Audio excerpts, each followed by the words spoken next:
I'm Selena Wang in San Francisco, and you're watching Bloomberg Technology. Let's start with a check of your first word news. President Trump is hosting students right now from the Florida high school that's recovering from a mass shooting. Groups representing survivors of the Sandy Hook and Columbine shootings are also in attendance. The shooting spree left 17 dead. Meanwhile, survivors of the shooting joined lawmakers at the state capitol in Tallahassee to demand action on gun violence. I beg the people who deny this, if they want to claim only by their God-given right of their Second Amendment, we aren't trying to take away all of your guns, just the ones that are being used to kill innocent children almost every year. House Republicans dismissed an attempt Tuesday for a bill banning assault rifles. House and Senate Democrats want to add $300 million in new FBI funds to a government spending bill next month. They want the U.S. to bolster defenses against foreign interference in elections and social media.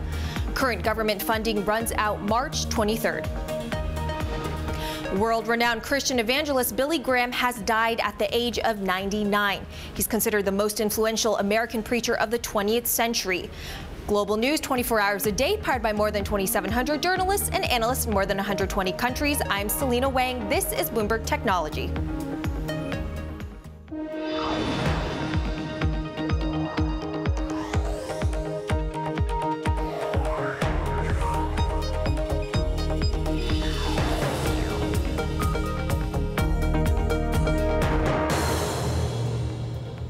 I'm Emily Chang, and this is Bloomberg Technology. Coming up, YouTube's faux pas. A crisis unfolds after a fake news video calling a Florida teen a crisis actor surges to the top of its trending page. Plus, Twitter's ongoing accounts purge. We will look at factors feeding the outrage among some conservatives. And Uber rolls out its most affordable option to date. But there's a catch. We'll explain. First, to our lead. YouTube is being criticized after promoting a video with a title that suggested a teenage survivor of last week's Florida school shooting was a paid actor. It is the latest sign of Google's ongoing struggle to suppress fake news and conspiracy theories on its massive video site. The video shows David Hogg, a student who has spoken out for gun control after the attack that killed 17 in Parkland, Florida, in a Los Angeles TV news clip from last summer. A description of the video reads, David Hogg, the actor. Below the video, YouTube's algorithm suggested viewers watch a clip with similar claims. A spokesperson for YouTube responded in an emailed statement saying, quote, this video should never have appeared in trending. Because the video contained footage from an authoritative news source, our system misclassified it. Joining us now, Bloomberg Tech's Mark Bergen, who is covering this story for us. So first of all, what happened? People have been kind of gaming Google for a long time, and someone found a new way to game the system, right? Someone had uploaded a video. It was a CBS clip, a verified news outlet. They uploaded it in the wave of these conspiracy theories about David Hogg, who's this Florida high school student who's been really outspoken. There's been this conspiracy theory that's taken off on the internet that he's actually a paid actor. And so what you have is what's happened in the past with Google is around breaking news is people create these videos with blatant misinformation, and they're kind of shot up to the top of the algorithm because people spend time on it and they share it. Google has a trending section that puts in this kind of algorithmically sets the most popular videos, and this one at one point this morning was the top trending video of the day. So let's talk about what an authoritative source is and how someone actually gamed the system, and whether or not that's really a reliable way, which in this case certainly it was not, to categorize videos. Right. I mean, Google's had this, we talked about them earlier this fall, and they had this, they had a series of problems around breaking news. YouTube has always been sort of their Achilles heel. For some reason, they're able to implement fixes on Google Search and Google News much more readily than on YouTube. And their explanation has always been, we don't want to limit YouTube. We want it to be an open platform. We want anyone, that's the magic of YouTube, right? That's why it's so successful, is that anyone can upload a video and anyone can become kind of a star creator.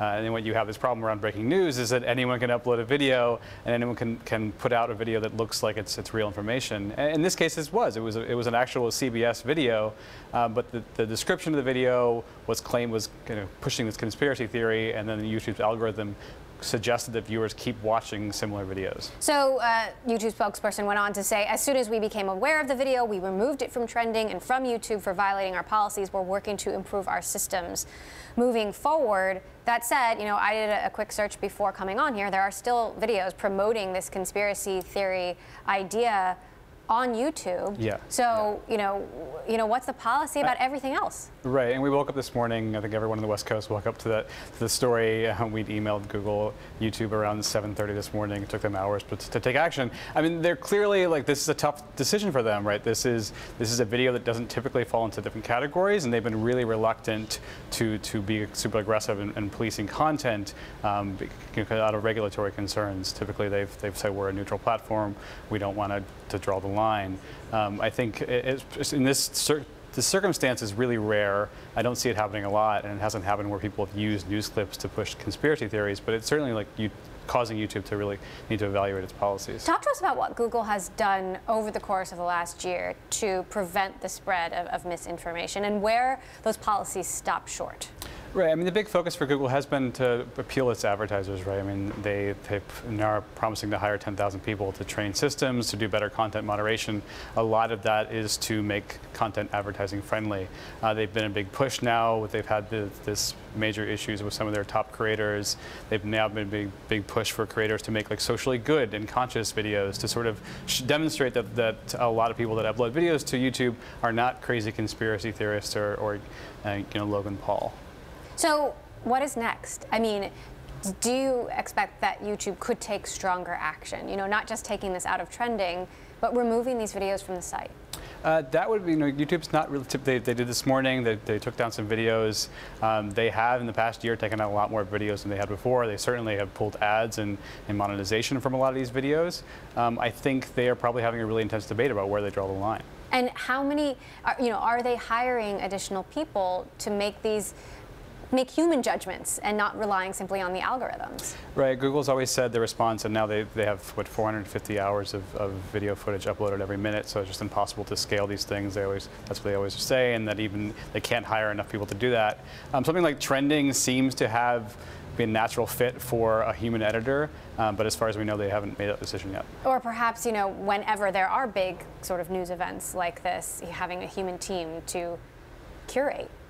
Right, and they've been really resistant to that. I mean, look at Facebook's problems, right? You can trace a lot of Facebook's problems to having that human team, and then even a year ago, before the election, they were criticized for not favoring conservative content. And I think YouTube, in the same, is probably very reticent to avoid that problem. All right, still have a lot of work to do. Okay, Mark Bergen, who covers Google and YouTube for us, thank you. Well, Roku reported fourth quarter results after the close. The TV streaming service reported sales of just over $188 million, but the stock is falling in after-hours trading on a weaker than expected guidance. Pandora Media, meantime, reported revenue for the fourth quarter that beat forecasts at just over $395 million, and users listened to more than 5 billion hours of music in the period. Coming up, Uber launching its first new product in 3 years. Details on Uber's Express Pool next. And if you like Bloomberg News, check us out on the radio. You can listen on the Bloomberg Radio app, Bloomberg.com, and in the U.S. on Sirius XM. This is Bloomberg.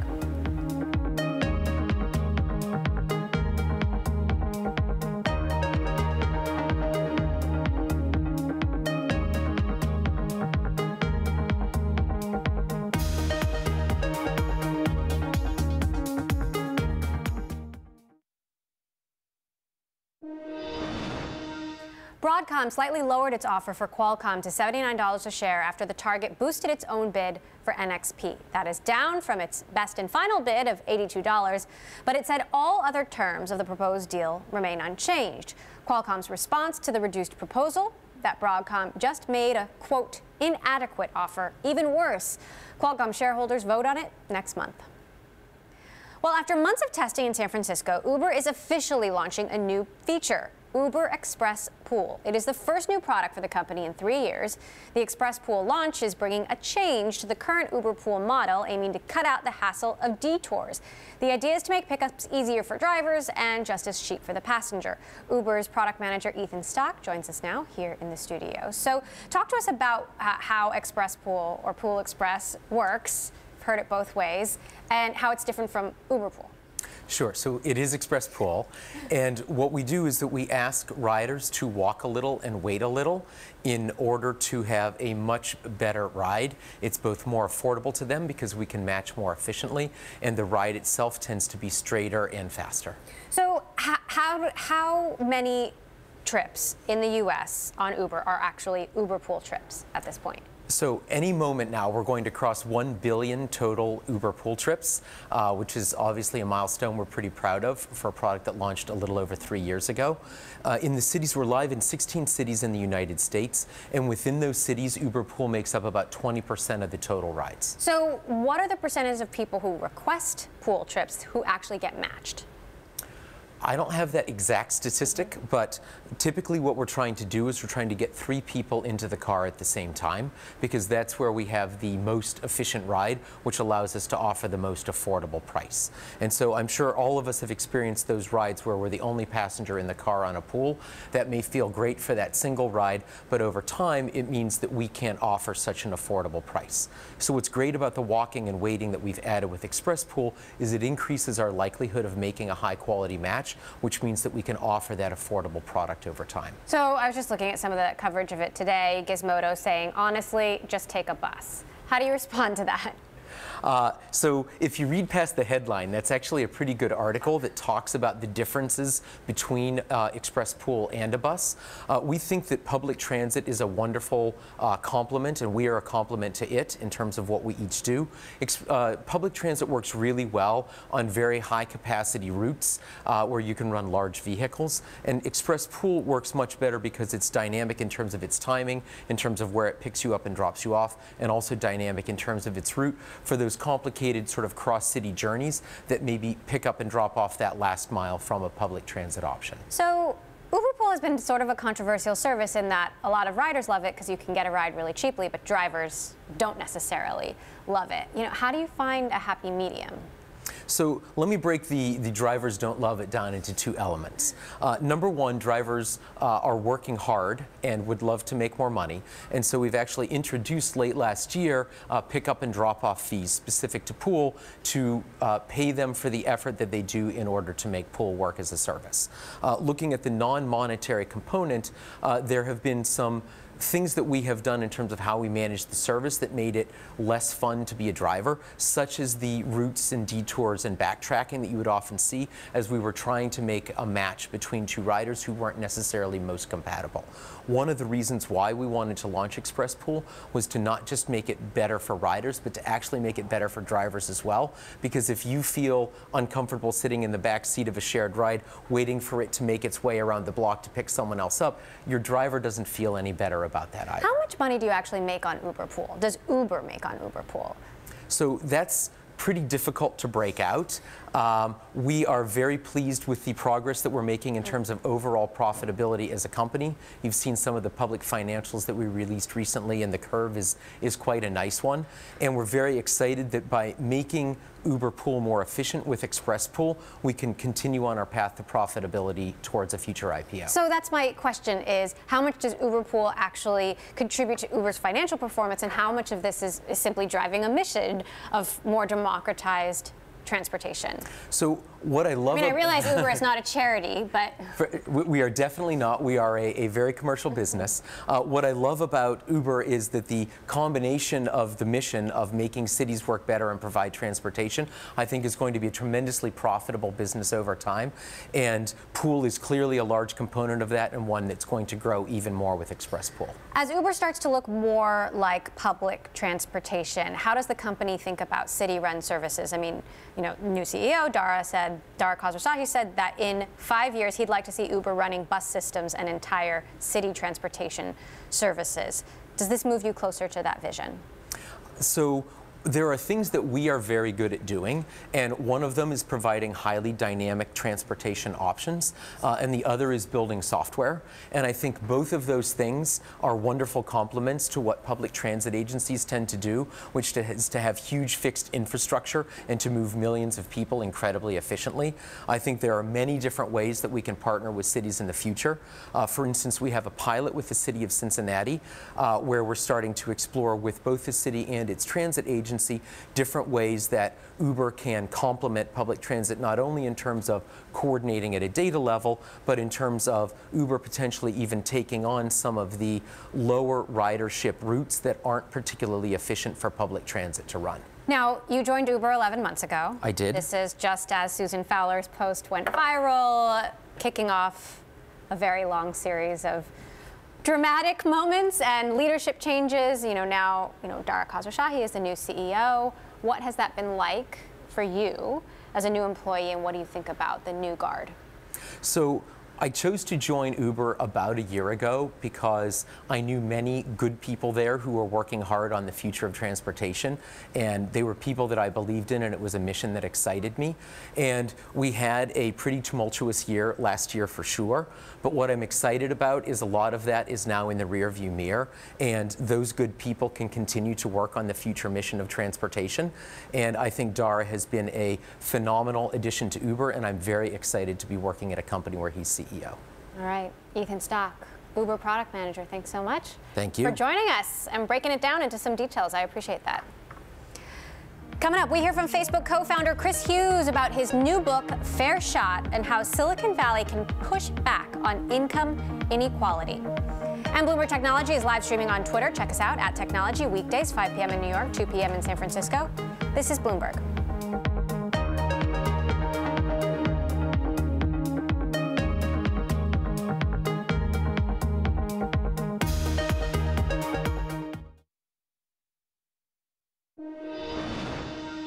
Spotify's co-founders are running the same play as Google and Facebook. They plan to maintain control over their music service after it goes public by holding shares with super voting power. That's according to people with knowledge of the matter who say both own a class of stock that assures their hold on the company when shares start trading.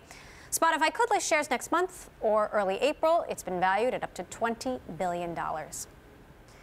Facebook co-founder Chris Hughes was at the epicenter of the start of one of the biggest tech companies in the world. Since stepping away from Facebook, he has become increasingly aware of wealth inequality in the United States. We caught up with Hughes for a future episode of Bloomberg Studio 1.0 and began our conversation about his new book on income inequality called Fair Shot, in stores this week. Take a listen. The reason that led me to it is because I do think that my story is indicative of an unfairness at work in the American economy today, that 3 years worth of work can lead to $500 million in financial reward should give people pause, particularly in a moment when median wages haven't budged in 40 years and we haven't created full-time jobs in a decade. We create these part-time, contingent, flexible jobs. So we talk a lot about robots in the future. Work has come apart and income inequality is only getting worse. And so I think it's important to be honest about the unfairness at work in order to usher us into a conversation about how guaranteed income could restore the American dream. So, just being devil's advocate, why should we listen to a one-percenter about what the solution should be? I'm not here as a spokesperson for anybody but myself. I'm here to channel a lot of the conversations that I've had over the past couple years and a lot of the people that I grew up with who tell me that the American dream is on life support, that, you know, when you can't find $400 in the case of an emergency, which is what half of Americans say, you can't find the gas money to go interview for a job or for childcare, for healthcare, all of these kinds of things. So we know from the stats that our economy is fundamentally unfair, and I think a lot of us on the left and the right are casting about, well, what can we actually do about it to change it? And that's where I think the guaranteed income comes in as a powerful tool to address it. As you came into wealth, how did that shape your ideas around inequality? Did you have your own sort of personal transition? Yeah, well, I mean, I think particularly in my case, where we started Facebook, and Facebook over the course of nearly a decade grew and grew and grew, and I saw my own financial holdings grow and grow and grow for the first years as I was working there. But for several years after, I wasn't at the company. I was working on different projects, I was working for President Obama, I was doing a lot of different things, and yet the wealth just kept growing. And so it gave me pause and made me say, well, what is the source of this wealth? Is it the actions that we're taking, or is it also major economic forces that are happening behind the scenes? And so in a very personal way, after Facebook's IPO, my husband and I decided to give away the vast majority of this money because it feels like it's the only way to address the unfairness that's work that's created in the first place. Tell me about the discussion. I mean, when you are fortunate and you come into this kind of wealth, you think about, where did this come from? Why did I get it? And what do I owe other people? And particularly growing up where I did with my family, my husband did with his family, there's a sense that you should always be thinking about what we owe one another. Silicon Valley has created so many powerful tools and an incredible amount of wealth. And some would say it has also come with a sense of entitlement for some of the richest people. Do you think Silicon Valley is too arrogant these days? I do think that there is a sense, particularly amongst people who have made a lot of money a lot of the time, and I'm not speaking just about Silicon Valley, but just in general, that it's all because of one's own actions. And I think we tend to underestimate the power of these macroeconomic forces behind. So things like automation, globalization, the rise of finance. I mean, I'll give you an example. In Facebook's case, over the course of the 10 years before it went public, it raised over $500 million in venture capital. That kind of financing wasn't possible 30 or 40 years ago, and it's specifically because of financial changes that we made in the 1980s to create an industry that is large enough to support that. At the same time, everybody else's wages are flat. Meantime, Uber has raised billions of dollars. Uber has raised, exactly. Facebook isn't the only company. It's a trend. So I think it's important to recognize that there are many things that are happening in our culture, in our government, in our society that are creating this wealth in addition to any one individual's, contribution to it. Silicon Valley often prides itself on being a meritocracy. Do you think Silicon Valley is a meritocracy? I think across the board in America, we love the idea of meritocracy, this idea that one person can just work her way up and then be successful. Mark Zuckerberg is the first, he said it in a speech at Harvard last spring, to recognize that the fact that he was able to learn how to code, to teach himself how to code in high school, because his parents had jobs, was an incredible quote-unquote lucky break that made it possible for him to be at Harvard and for us to create Facebook collectively. So I think that it's a complex interplay between the role of luck and the role of work, and we need to be more honest that all of these successes are a combination of both. That was Facebook co-founder Chris Hughes. We'll have much more of that episode of Bloomberg Studio 1.0 coming up later this year. Well, Twitter actively deletes fake automated accounts. Why conservative users are accusing Twitter of unfairness. Next, this is Bloomberg.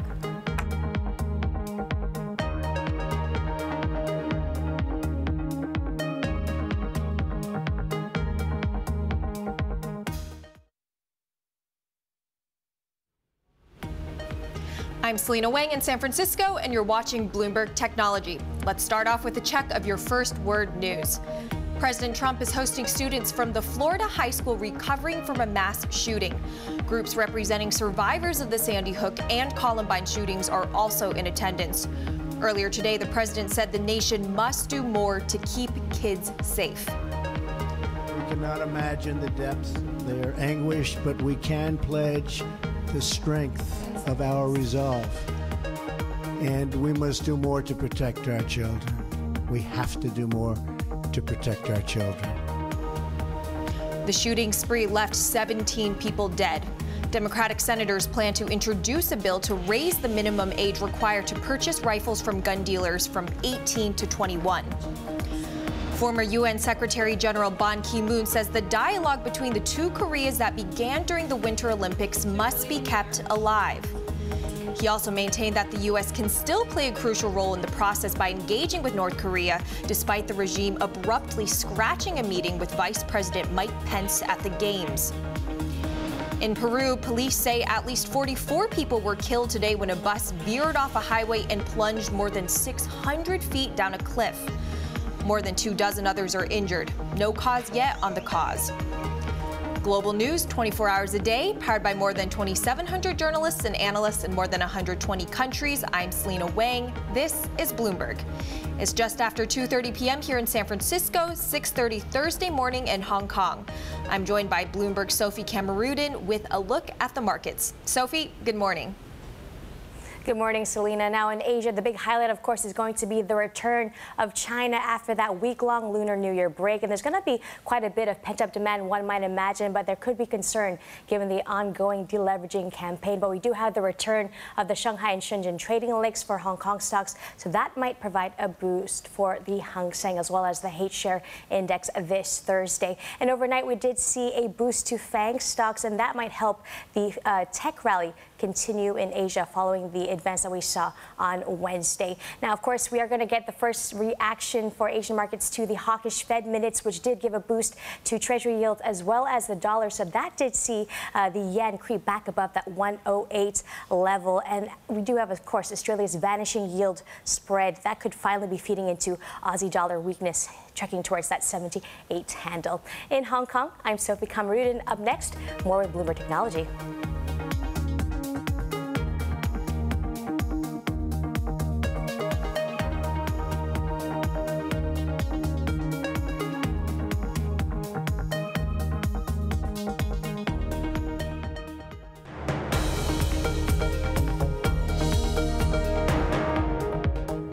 This is Bloomberg Technology. I'm Emily Chang. Back to our top story. YouTube facing serious criticism after promoting conservative conspiracy videos on its trending page, with titles that suggested a teenage survivor of last week's Florida school shooting was a paid actor. Google is struggling to cut down on fake news on its massive video site, and meantime, Twitter is being accused of unfairly targeting conservative users.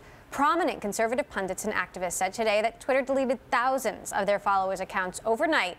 The company wants to purge the service of bots, which are automated accounts that artificially inflate follower counts and advertising metrics. Twitter has not commented on whether the latest loss of followers is related to bots. Joining us now, Bloomberg Tech, Sarah Fryer, who covers the biggest social networks, and Julie Verhage, who is covering this story. So, Julie, what exactly happened here? So overnight, Twitter apparently purged a bunch of accounts, and it's unclear whether those accounts will be added back. What happened is there'd been a slew of users that had violated terms of service on the account, and then they had gotten sent an email to verify that, no, they are not a bot, they are an actual human being, and just verify their phone number. So as soon as they would do that, they would be added back on. But while they are in that period in between, they aren't counted as followers for anyone else. So that's the period. Twitter probably doesn't even know exactly how many of these accounts that were purged overnight are actually bots, but this is a way to sort of figure that out. Now, obviously, this has been a really big issue for Twitter over the second half of 2017 and to start in 2018. And for a while, a lot of people said that Twitter wasn't taking it seriously enough, that it's constantly been a platform where there's been harassment. And then when the Russia scandal broke, where people were actually using the platform to sway things like the U.S. presidential election, that drew even more attention to the platform. And it sounds like maybe they went a little bit too fast at this point, but Sarah probably has even more since she's covered Twitter for so long. I wonder, they obviously targeted these accounts for a reason, and Twitter says, Sarah, doesn't have anything to do with political bias.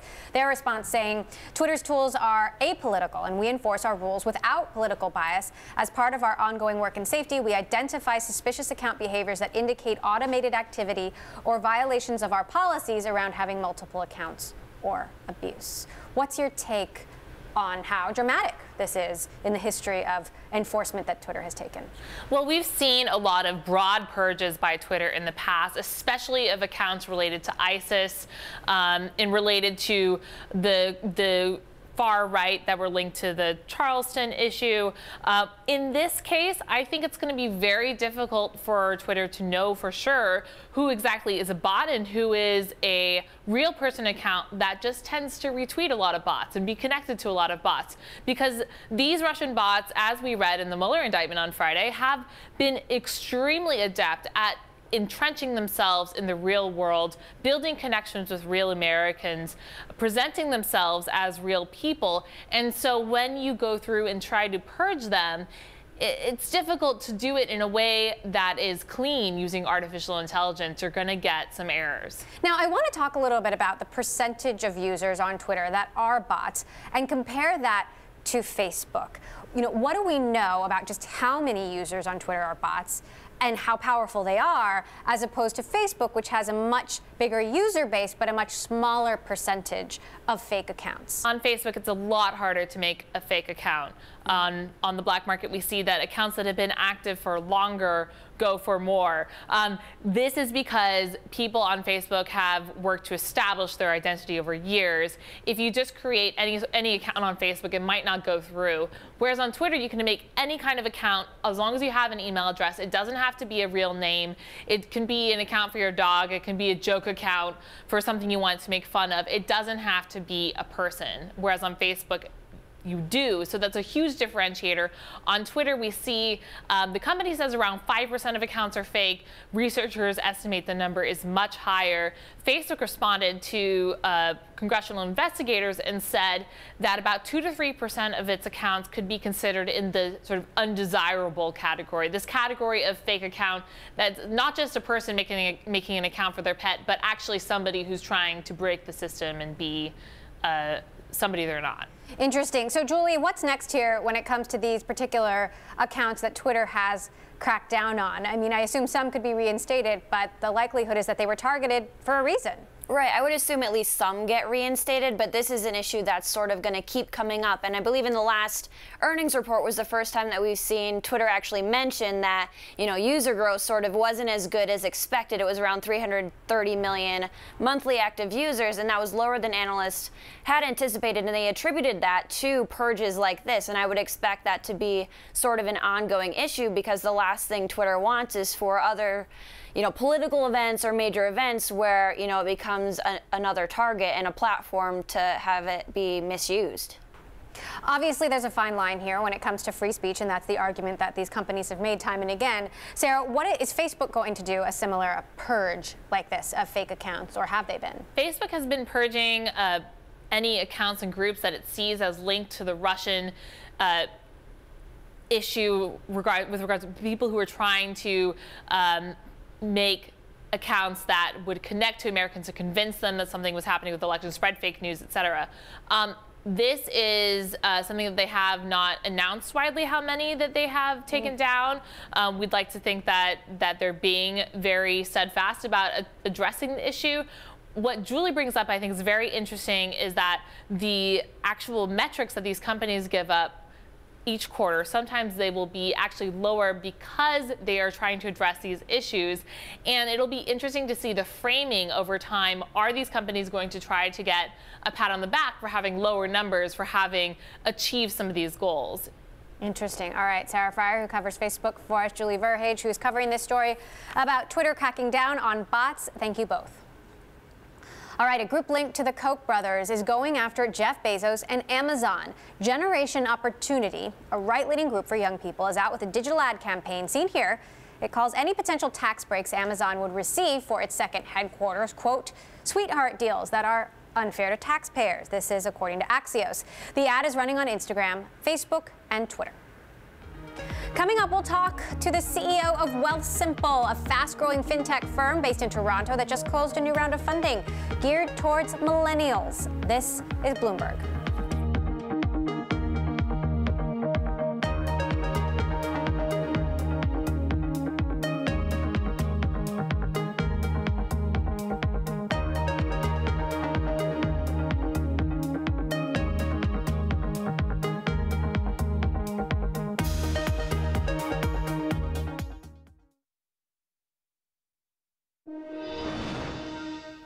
Apple is in talks to buy long-term supplies of cobalt directly from miners for the first time, people familiar with the matter said. The iPhone maker is one of the world's largest end users of cobalt for the batteries in its gadgets. Apple wants to ensure it has enough of the key battery ingredient amid industry fears of a shortage driven by the electric car boom. Well, Wealthsimple, a Canadian-based robo-advisor, has raised $51 million from Power Financial Group in its latest funding round. The startup currently manages just about 65,000 clients with room to grow in fintech. Joining us now from Toronto, Mike Katchen, CEO of Wealthsimple. So, Mike, your target audience is millennials. How does the product cater directly to them? Yeah, so our clientele are typically young professionals that are looking for a different sort of investment service than maybe their parents or grandparents, where historically people were excited about investing based on relationships. Our clients are looking for something that's really easy to use. You can sign up online, download our mobile app, get started in just a couple minutes. And the way we talk about investing, I think, is catered towards a young professional audience, where we're trying to make sense of money, help people achieve their goals long term, with really entertaining stories about other people and celebrities and how they've dealt with money over their lifetime. So isn't the goal to make money? So whether you're young or old, that's the end, idea? Absolutely. The key for us is thoughtful investing is about building a diversified portfolio and sticking to your plan over time. And I think there's a big fallacy about investing where most people think smart investing is about picking stocks and picking winners. The data is very clear on this, that actually it's behaviors that set apart successful investors long term from those that aren't successful. And so things like our socially responsible investing portfolios that help clients build portfolios that align with their values actually set them up for long-term success. You operate now in the U.S., the UK, Canada. What are your plans for global expansion now that you have this new round of capital? I think we're really excited. I mean, we're one of the first, I think, fintech companies in the space to expand globally. We think the challenges that exist in investing persist around the world, around access to financial advice, the cost of investing being too high. And so we plan to use this capital to continue to grow in each of these three markets of the U.S., Canada, and now the UK as of just 6 months ago. So we're really excited about what that means. I'm curious what you think about the leadership in Canada right now and, the impact it could have on the growth of the tech sector there. Prime Minister Trudeau recently visited San Francisco, hoping to drum up interest. I mean, do you think that the government can make a difference? Absolutely. I think, we're facing a really exciting time for tech in Canada and in Toronto in particular. I think most people don't know Toronto as a real global tech hub, but we added something like 22,000 new technology jobs in 2016 in Toronto, which was more than Silicon Valley and New York combined. So it's pretty amazing to see the boomtown that's happening here in Toronto in technology. And I think Prime Minister Trudeau has been a great brand advocate for what's happening in this sector around the world. We were lucky enough that when we hit $1 billion in assets last year to welcome the Prime Minister to our office to celebrate that kind of that great milestone for a Canadian technology company. I think he's done a really great job going around the world selling our story to other countries. Facebook and Google have offices there, but what about homegrown tech giants? What's your outlook for more $10 billion tech companies out of Canada? Well, we're hoping to build one of those here, and I think there really is a turning point in Canadian tech right now. Where you do start to see homegrown technology companies going public. I mean, Shopify would be the great example of the last couple of years. You saw some great funding announcements last year. We hit a record number of funding in Toronto in the technology scene last year with more than $2 billion invested in Toronto technology companies, one of them being Wattpad, which is another great global success story. And I think Wealthsimple is another one that's trying to make a name for itself on the global stage. Operating now in 3 markets in a highly regulated space of financial services. This new $50 million of backing, I think, puts us up there as trying to build one of the great global technology champions right here from Canada. And how is your strategy evolving when it comes to how to advise your clients, given the uncertain political environment, certainly in the United States and obviously in several places abroad, which can also lead to economic uncertainty as well? The key for us, and I think our clients, is reminding them what smart investing looks like. And smart investing is all about taking a long-term perspective to what markets are going to do and not getting bogged down in the short-term noise of politics and the short-term noise around what the markets might be doing this week or next. The key is over the long term, markets tend up. And if you build a portfolio for the next 10, 20, and 30 years, sticking to that plan is your best bet to be successful. And so that's where we try to focus our clients, even through the volatility of the last few weeks in the market, is making sure that they have a plan and they have the confidence and conviction to stick to it over the long term. All right, Mike Katchen, CEO of Wealthsimple, joining us from Canada. Thank you so much for stopping by. Coming up, we cover the tech scene in Asia, where Acer is hoping the growing legion of hundreds of millions of computer game fans will help pull it out of a multi-year rut in PC sales. We'll hear from the company's CEO next. This is Bloomberg.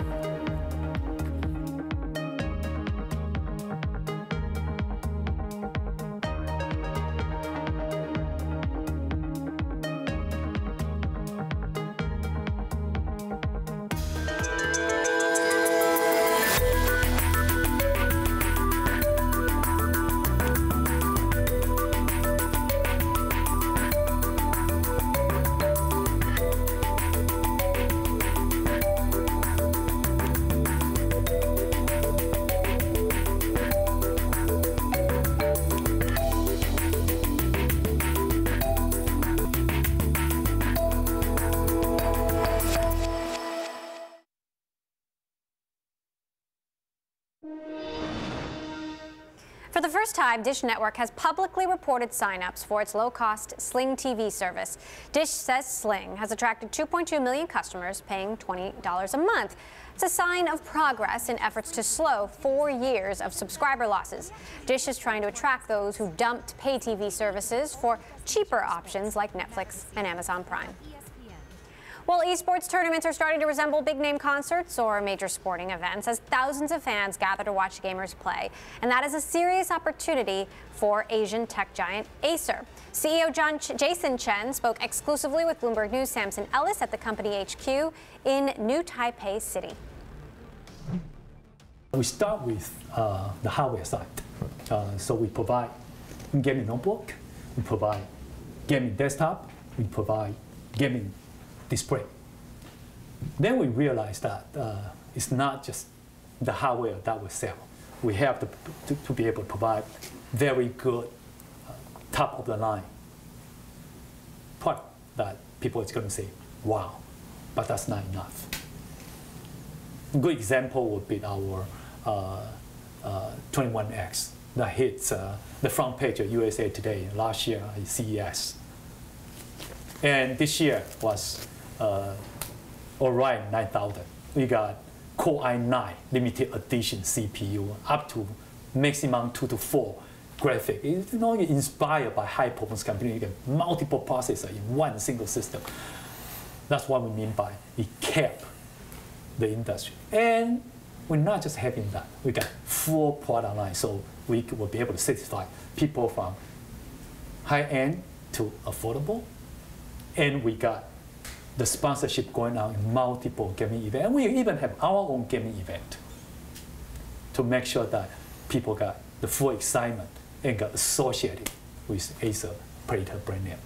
Yeah. How big of a thing is that for you now, event side of it? So away from the providing hardware, like actually promoting this as a new emerging sport.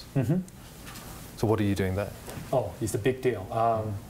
We sponsor and we do it ourselves. So we sponsor the biggest game in the industry, League of Legends, for the worldwide tournament. And most importantly, the final. Last year, final was in Beijing. On site, 60,000 people pay to watch that for 5 hours. And if you look at that, it's almost like a concert, or bigger than concert. The excitement is that enormous. Then online people to watch it. Live streaming is like more than 100 million people. Is that right? Yeah. About 100 million people watch it online.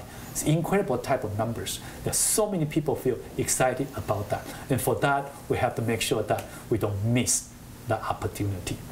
That's number one. Number two, we do our own event. It's Predator League. Last year, 8 countries. This year, we'll continue to do, there'll be more countries participating. And on top of that, we actually work with teams, sponsor teams. We sponsor schools because esports itself now is becoming such a big ecosystem. So there are centers training them, there are schools, they become a department in the college. So we work with them to provide them right kind of gears. And it's interesting for people like my age to watch, what? You major in gaming? in college days, what do you do in the school? Do you just play games? And they don't know. They're like you. They're broadcasters. They write script. They analyze the game. They tell strategies. They will be able to read how the players they do and team up. And I have to say, amateur won't be able to do so. People like me won't be able to do so. I know how to play games. I don't know how to by watching it, we'll be able to realize how the team strategize to win the game. And that's very exciting. So what is the potential overall broadly of esports, you think? I think sky is the limit. Today, esports is already bigger than NBA in terms of total value. And I think now the only sport bigger than esport is the soccer game, the World Cup. And eventually, I don't know, sky is the limit because it's still growing like crazy. From amateur entertainment to it's a professional job. That was Acer CEO Jason Chen. And that does it for this edition of Bloomberg Technology. A reminder, we are live streaming on Twitter. You can check us out at Technology weekdays, 5 p.m. in New York, 2 p.m. in San Francisco. That is all for now. This is Bloomberg.